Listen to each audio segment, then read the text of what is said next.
I saw a post the other day on Facebook that kind of struck me in a weird way. Uh, it was with completely good intent. It was in regards to the recent passing of Kobe Bryant in the helicopter crash.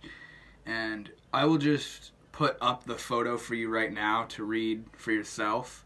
And then I'm going to just describe to you why it hit me so weird. So here it is.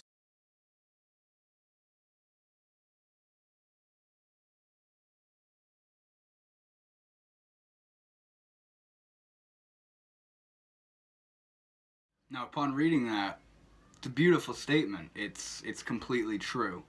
Uh, it's actually how I feel towards society and the people that surround you and your family and your friends.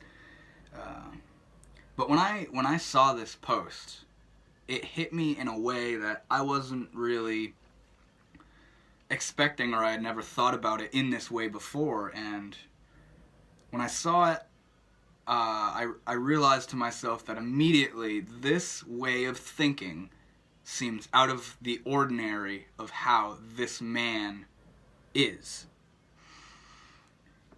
And it also seems out of ordinary from how the general media and public act and think.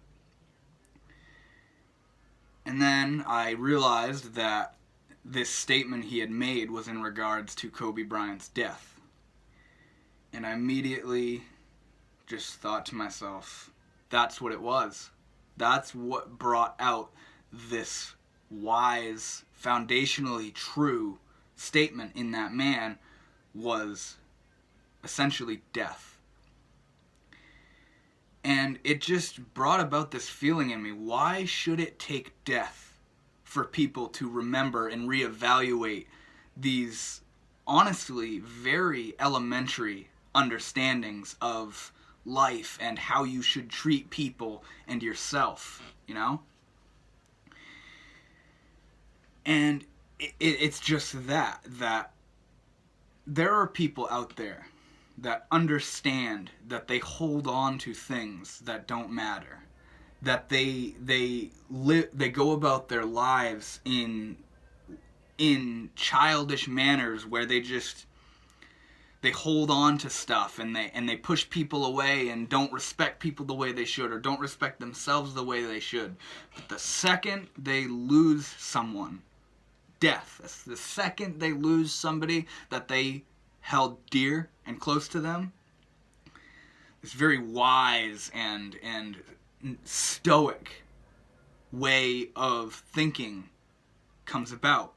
Maybe not in everybody, but it does in other people. And this reporter was one of them, where death brought about this very wise way of thinking.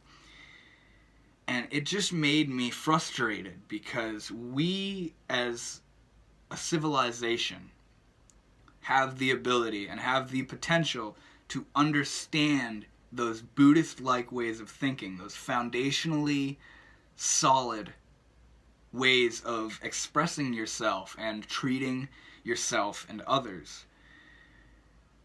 But we've pushed it away.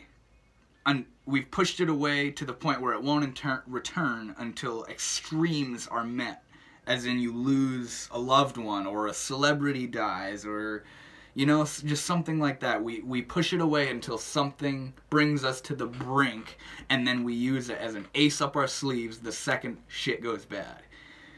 And it's just, why can't we live by these statements from our day-to-day lives? Why does it have to be postponed for when someone dies or when something goes bad in your life? I feel like we'd be a lot better off as individuals and as a society if we were able to carry those outlooks that reporter had said, carry those outlooks in our heads every day of our lives. Live by that. Don't wait for somebody to die to think wisely, and then the second you feel better about it, go back to your selfish, ignorant, careless, disrespectful ways of living towards the environment and towards your own mind and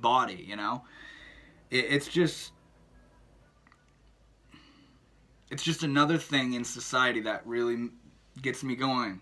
Like, we have it in us to rise out of these toxic ways of thinking, but we hold it off till shit goes bad, till we die, or till others around us that we love and care about die, or an apocalypse, or a war, you know? We wait till shit gets bad to become wise and to rise above our own ignorance, which I don't get that, you know? Rise above it now. There's nothing holding you back from rising above your own bullshit right now, besides how much bullshit you're feeding yourself, you know? So just don't wait for people to die to rise above your own ignorance and selfishness, is basically the point of this video. So thank you for watching. I hope you got something out of it, and I will be back with more.